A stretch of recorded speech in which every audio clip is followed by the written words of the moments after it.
ഒരു സ്വപ്നം പോലെ കൺമുന്നിൽ കണ്ടേ പല നാളായി കാക്കും ആശകൾ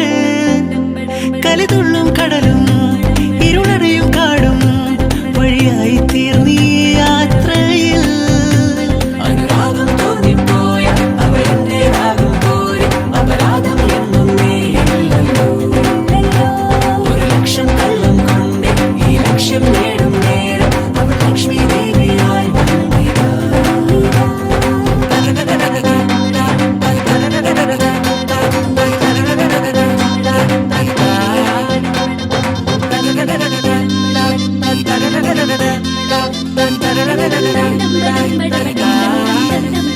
ഒരു സ്വപ്നം